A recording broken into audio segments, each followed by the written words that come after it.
Hello friends, a warm welcome to all of you in my YouTube channel Akhilesh Education Centre. This is Akhilesh Kumar. दोस्तों, आप सभी का स्वागत है हमारे YouTube channel Akhilesh Education Centre पर। तो आज हम लोग पढ़ रहे हैं फिजिक्स में क्लास 12th के चैप्टर नंबर 4 यानी कि संधारित्र से संबंधित कुछ टॉपिकों को, जिसके पहले के वीडियो में हम लोगों ने अधिकांश टॉपिक को कंप्लीट कर लिया है। और आज के वीडियो में हम लोग देखने वाले हैं आवेशों के पुनर्वितरण के पश्चात स्थानांतरित आवेश की कितनी मात्रा होती है। तो चलिए हम लोग सेशन को शुरू करेंगे, लेकिन उससे पहले आप सबसे विनम्र निवेदन है कि अगर आप सब चैनल पर नए हैं तो चैनल को सब्सक्राइब कर लीजिए तथा बेल आइकन को प्रेस कर दीजिए, ताकि जब भी कोई नया वीडियो जाए आप सबको नोटिफिकेशन मिल जाए। और प्लेलिस्ट में आप लोग जाकर चैप्टर नंबर 1 से लेकर सारे के सारे वीडियोज क्रम वाइज आप लोग देख सकते हैं। तो वहां से आप अपनी तैयारी आसानी से कर सकते हैं और कम समय में कर सकते हैं। चलिए हम लोग अपने सेशन की शुरुआत करते हैं। तो देखिए, हमें क्या ज्ञात करना है, आवेशों के पुनर्वितरण के पश्चात स्थानांतरित आवेश की मात्रा। यानी कि जब आवेशों का पुनर्वितरण होता है, एक चालक को दूसरे चालक से जोड़ दिया जाता है, तो कितना आवेश स्थानांतरित होता है उसी की मात्रा हमें ज्ञात करना है। तो हम लोग मान लेते हैं कि माना जो चालक था ए, उसको जब हम लोगों ने जोड़ा नहीं था तो उस पर कितना आवेश था उसे पहले माना। चालक ए पर आवेश कितना था, तो आप मानेंगे कि माना चालक ए पर आवेश Q1 बराबर C1 V1, इतना आपने पढ़ा था। अब हम लोग क्या करते हैं, जोड़ने के पश्चात जो आवेश आता था उसको हम लोग लिखते हैं, तो Q1 डैश बोलते थे उसको। तो आवेशों के स्थानांतरण के पश्चात यहां आप बताएंगे कि आवेशों के स्थानांतरण के पश्चात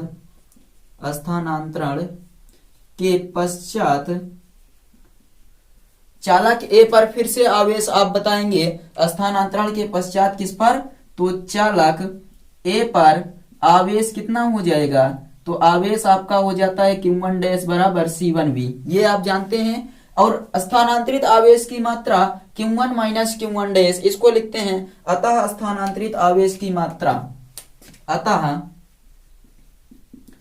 स्थानांतरित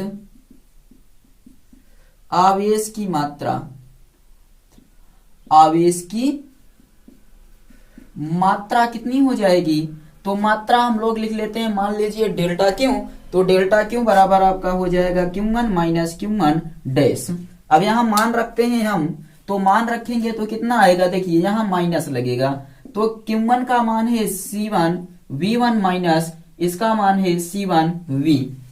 तो आप यहाँ एक चीज देख सकते हैं कि V प्राप्त हो गया। V का मान आपने क्या निकाला था, तो V का मान आपने निकाला था कि C1 V1 plus C2 V2 अपान C1 प्लस C2। ये लास्ट वीडियो में आपने पढ़ा है, तो आप इसके स्थान पर रख सकते हैं, तो बिल्कुल रख सकते हैं। तो हम लोग वही करने वाले हैं, यहाँ पर क्या रखेंगे, V बराबर C1 V1 plus C2 V2, इसको हम लोग यहाँ रखने वाले हैं। तो चलिए रख देते हैं, तो ये होगा C1 V1 प्लस C1, और यहाँ पर रखेंगे C1 V1 plus C2 V2 अपान C1 प्लस C2।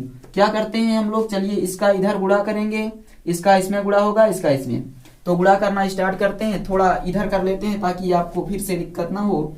तो C1 का C1 में गुणा करेंगे तो C1 स्क्वायर V हो जाएगा। सबसे पहले क्या होगा, C1 स्क्वायर V, या ऐसे हम लिखते हैं C1 V1 का मल्टीप्लाई करना है किसमें, तो C1 V1 का मल्टीप्लाई करना है C1 प्लस C2 में, और ये प्लस C1 इसका मल्टीप्लाई होगा C1 V1 plus C2 V2 में, और ये पूरे के बटे आ जाएगा C1 प्लस C2। इतना आपके समझ में आ गया। तो हम लोग अब आगे बढ़ते हैं और अब देखते हैं गुणा करके कि गुणा करने के बाद यहाँ पर कितना आता है। तो चलिए गुणा करते हैं, ये C1 का C1 में गुणा होगा तो C1 स्क्वायर V1, और इसका इसमें गुणा होगा तो ये बनेगा C1 C2 V1, और अब हम लोग इसका गुणा इसमें करेंगे तो प्लस C1 स्क्वायर V1, और यहाँ पर इसका गुणा होगा तो इस प्रकार से बनेगा, देखिए C1 C2 V2 अपान C1 प्लस C2। इतना आपके समझ में आ गया। C1 V1 का गुणा पहले C1 में किए, उसके बाद C2 में किए, फिर से इसका इसमें किए और इसका इसमें गुणा कर दिए, और C1 अपान C2, यहां से ये आ गया C1 अपान C2। तो आप एक चीज यहां देख सकते हैं, ये जो आपका फार्मूला था ये यहां पर माइनस था, ये यहां पर देखिए यहाँ क्या लगा था आपका, तो माइनस लगा था, तो यहाँ पर भी आपका माइनस हो जाएगा। और साथ ही साथ आप देख सकते हैं कि ये जो आपका बनेगा ये भी क्या हो जाएगा, माइनस हो जाएगा, क्योंकि यहाँ पर देखिए माइनस C1 से गुणा, और ये वाला भी आपका क्या बन जाएगा, फिर माइनस बन जाएगा। देखिए कुछ कट रहा है क्या, तो आप देख सकते हैं यहाँ पर C1 स्क्वायर V1 कट जा रहा है, और C1 C2 V2 आ रहा है। तो हम इसे क्या लिख सकते हैं आगे, जो आपका कॉमन है कॉमन ले लीजिए, C1 C2 कॉमन है, यहाँ पर V1 माइनस V2 बच रहा है अपान C1 प्लस C2, ये व्यंजक है आपका। तो डेल्टा क्यू बराबर आपका कितना आ जाएगा, तो आएगा C1 C2 और यहाँ V1 माइनस V2 अपान C1 प्लस C2, ये आ जाएगा स्थानांतरित आवेश की मात्रा। तो आई थिंक आप लोग इसको समझ चुके होंगे कि डेल्टा क्यू बराबर C1 C2 V1 minus V2 अपान C1 प्लस C2, इसमें जो भी ज्यादा होगा उसको आगे रखेंगे, जो कम होगा उसको पीछे रखा जाएगा। तो इसको आप नोट कर लीजिए। आप कैसे बताएंगे कि माना चालक पर आवेश या चालक ए पर आवेश इतना है और आवेशों के स्थानांतरण के पश्चात चालक एक पर आवेश इतना हो जाता है। अब स्थानांतरित आवेश की मात्रा पहले में से दूसरे को घटाकर यहाँ आप v का मान रख दीजिए, जो कि आपको पिछली क्लास में पढ़ाया गया है। और जब सॉल्व करेंगे तो ये आपका आ जाएगा डेल्टा क्यू बराबर C1 C2 ब्रैकेट में V1 माइनस V2 अपान C1 प्लस C2। तो इसको आप लोग नोट कर लीजिए और हम आप लोग इसके आगे पढ़ते हैं। तो आप जल्दी से एक बार इसका स्क्रीनशॉट ले। तो अब आपको पढ़ना है कि आवेशों के स्थानांतरण के पश्चात स्थितिज ऊर्जा में कमी। ध्यान से समझिएगा, एक अच्छा सा टॉपिक है, प्यारा सा, बहुत जल्द आपके समझ में आ जाएगा। देखिए आप क्या मानेंगे कि आपके पास दो चालक हैं, अच्छे से समझिएगा, दो चालक हैं जिस पर आवेश Q1 है, इस पर Q2 है, इसका विभव V1 है, इसका V2 है, इसकी धारिता C1 है और इसकी धारिता C2 है। ये तीन चीज आपको याद रखना है कि पहले चालक, मान लीजिए दो चालक आपके पास हैं A और B, जिनमें पहले का पर आवेश Q1, दूसरे पर Q2, पहले पर विभव V1, दूसरे पर V2, तीसरे पर C1 और C2 इस प्रकार से दिए गए हैं। तो आप ये चीज आप मान लीजिएगा। और पहले चालक पर जो आप ये देखिए तीनों मान लिए हैं, A और B, इनका नाम दे दिए हैं। तो आप यहाँ पर लिखेंगे UA बराबर क्या होता है, तो ये आपका हो जाएगा UA बराबर, ये जोड़ने के पहले की बात की जा रही है। आप जानते हैं U बराबर हाफ CV स्क्वायर होता है, तो UA बराबर हाफ C1 V1 स्क्वायर। इसी प्रकार आपका UB बराबर क्या हो जाएगा, हाफ C2 V2 स्क्वायर।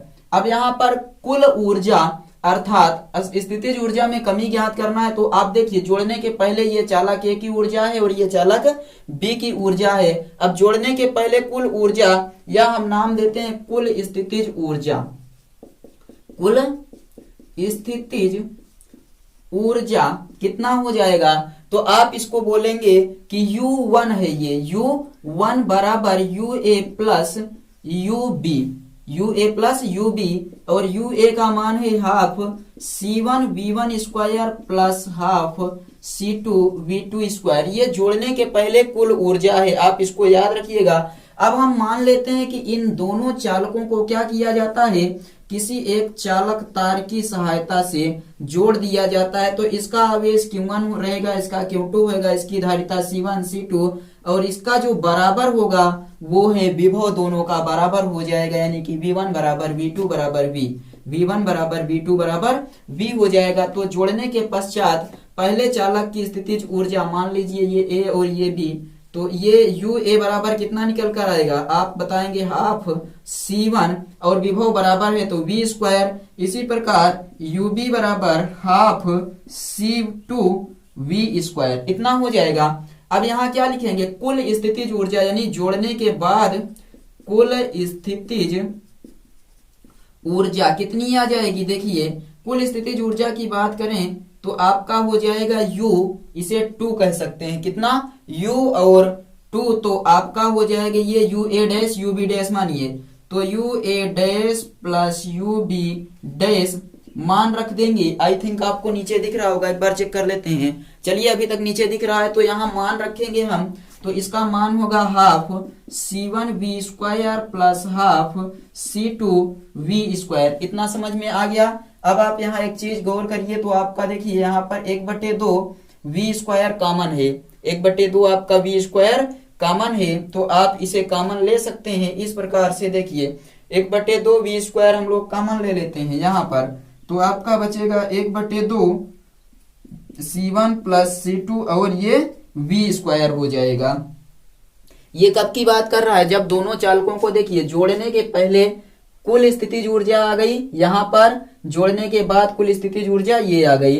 अब कह रहा है आवेशों के स्थानांतरण के पश्चात स्थितिज ऊर्जा में कमी ज्ञात करना है, तो यहां हम लोग लिखते हैं स्थितिज ऊर्जा में कमी। स्थितिज ऊर्जा में कमी, तो स्थितिज ऊर्जा में कमी को हम लोग दर्शाएंगे डेल्टा U से, और U बराबर हमें लिखना होगा U1 minus U2, U1 minus U2। अब मान रखते हैं सबका मान, यहाँ पर आप समझते हुए चलिएगा, मान रख रहे हैं U1 का मान कितना निकल कर आया है बताइए, डेल्टा U बराबर U1 का मान कितना है, तो आप यहां से बताएंगे कि 1/2 C1 V1 square plus 1/2 C2 V2 square, ये U1 का मान हो गया, माइनस U2 का मान कितना है, तो 1/2 यहाँ आप C1 प्लस C2 बाई या into V2 square, V square, इतना आपके समझ में आया। अभी मान रखा गया है। अब आप यहाँ पर V का मान रखेंगे, V का मान कितना आपको बताया गया, तो V का मान हम लोग रख देते हैं। और एक चीज और समझिए, V का मान हम लोग यहाँ पर रख देते हैं और इन दोनों को अलग अलग लिखते हैं। अभी ये आपका एक पार्ट है और ये आपका दूसरा पार्ट है, इतना समझ में आ गया। अब हम लोग क्या करते हैं, यहाँ पर रखते हैं V2 का मान, क्या रखेंगे, V का मान रखेंगे, तो आपका डेल्टा U बराबर, इसको ऐसे लिखा रहने दीजिए, 1/2 C1 V1 square plus 1/2 C2 V2 square, यहाँ माइनस 1/2, ये आपका बनेगा C1 प्लस C2, और इसके स्थान पर जो आपका आएगा वो इस प्रकार देखिए, C1 V1 plus C2 V2 अपान C1 प्लस C2, सबका क्या बनेगा, होल स्क्वायर, ये हो जाएगा। और इसको हम कैसे लिख सकते हैं, तो देखिए डेल्टा U बराबर ये 1/2 C1 V1 square plus 1/2 C2 V2 square, और माइनस ये आपका 1/2 C1 प्लस C2, साथ में इसका अलग से वर्ग कर देते हैं, देखिए C1 V1 plus C2 V2 का होल स्क्वायर बटे ये C1 प्लस C2 का होल स्क्वायर, इतना समझ में आ गया। यहां से देखिए ये वाला कट जाएगा एक बार, तो इसको एक बार काट देते हैं, यहां से ये कटेगा और इसकी एक घात कटेगी, तो आपका जो बच रहा है अब उसको हम लोग लिख लेते हैं, जो बच रहा है शेष उसको लिख देते हैं। तो डेल्टा U बराबर ये आपका 1/2 C1 V1 square plus 1/2 C2 V2 square, minus ये आपका 1/2, यहाँ बचेगा C1 V1 plus C2 V2 का whole square upon C1 plus C2, ये बच गया।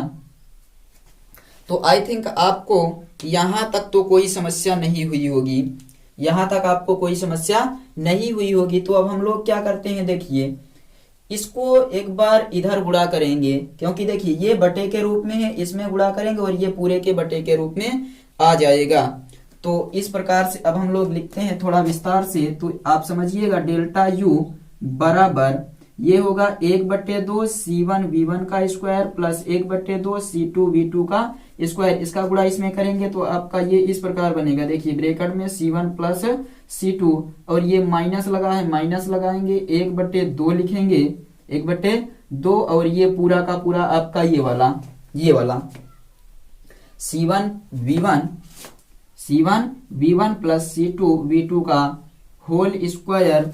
और अब हम लोग इस पूरे के बटे लिखने वाले हैं, इस चीज को C1 प्लस C2 को पूरे के बटे अब लिख देंगे, क्योंकि देखिए ये तो जो आपका था ये 1/2 इसके लिए था, 1/2 ऊपर वाले के लिए C1 V1, 1/2 आपका हो गया C1 V1 और C2 V2 का होल स्क्वायर, और ये नीचे आ गया। अब इसका गुणा यहाँ पर करते हैं, देखिए गुणा करते हैं, आप लोग ध्यान से समझिएगा। डेल्टा U बराबर 1/2 C1 V1 स्क्वायर है, C1 से गुणा करेंगे आपका C1 स्क्वायर V1 स्क्वायर बनेगा प्लस 1/2 और ये देखिए C1 C2 V2 स्क्वायर हो जाएगा। दिख रहा है नीचे? आई थिंक आपको अच्छे से दिख रहा होगा। एक बार चेक कर लेते हैं। चलिए नीचे आराम से दिख रहा है। तो अब हम लोग इसका गुणा C2 से करते हैं, तो प्लस लगाकर 1/2 C1 C2 V1 का स्क्वायर और C2 से इसमें गुणा करेंगे तो प्लस 1/2 C2 स्क्वायर V2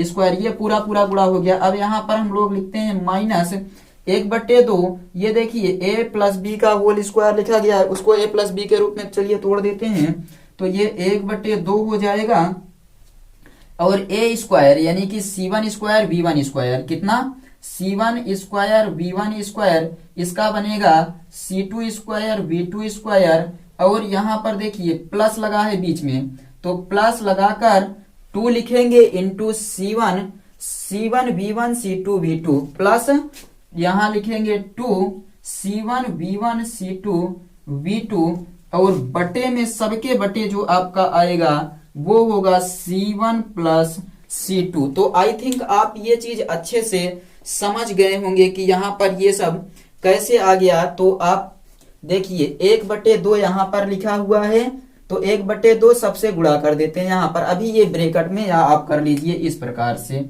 ऐसे बड़े से ब्रैकेट में कर लीजिए। अब हम लोग यहाँ से हल करना प्रारंभ करते हैं।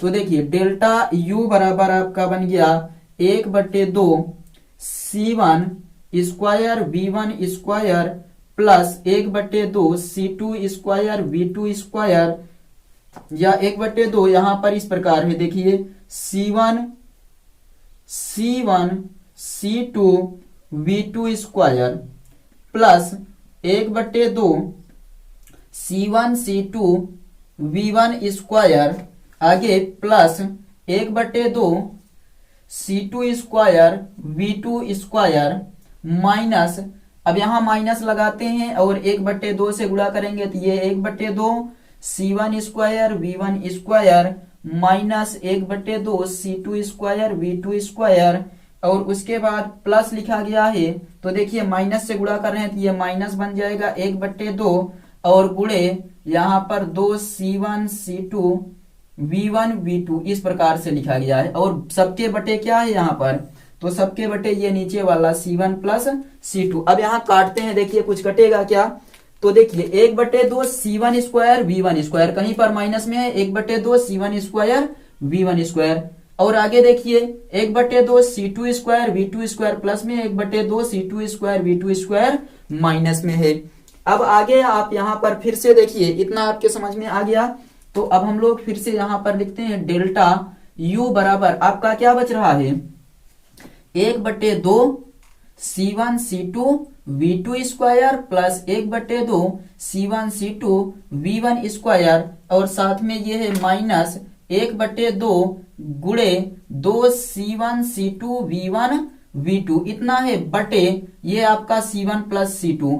तो यहाँ डेल्टा U बराबर देखिए, यदि हम लोग क्या करें 1/2 कॉमन ले लें, 1/2 बाहर निकाल लें तो आप, और साथ ही साथ में देखिए C1 C2 C1 C2 C1 C2 C1 C2 बाहर निकाल लेते हैं तो आपके पास ये बचेगा, देखिए V1 square plus V2 square और यहाँ माइनस 2V1 V2 अपान C1 प्लस C2 और डेल्टा U बराबर आपका आ जाएगा, देखिए 1/2 C1 C2 और ये किसका फार्मूला है, तो V1 प्लस V2 का होल स्क्वायर, यहाँ पर आपका हो जाएगा V1 प्लस V2 का whole square upon C1 plus C2। तो ये चीज आपको समझ में आई या नहीं बताइए। डेल्टा U बराबर आपका आ गया 1/2 C1 C2 अपान C1 plus C2 V1 plus V2 का होल स्क्वायर, और ये आपका फार्मूला डेरिवेट हो गया। ये एक प्रक्रिया है जिससे आप इस चीज को फाइंड कर सकते हैं, थोड़ा सा लंबा है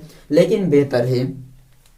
तो आप लोग बिना किसी हिचकिचाहट के इस चीज को अच्छे से समझने का प्रयास कीजिए, क्योंकि ये बहुत जरूरी है और इम्पोर्टेंट भी है। तो ये आपका फर्ज बनता है कि आप लोग इसको तैयार करें। एक बार फिर से अच्छे से समझ लीजिए कि आवेशों के स्थानांतरण के पश्चात स्थितिज ऊर्जा में कमी किस प्रकार ज्ञात किया जाता है।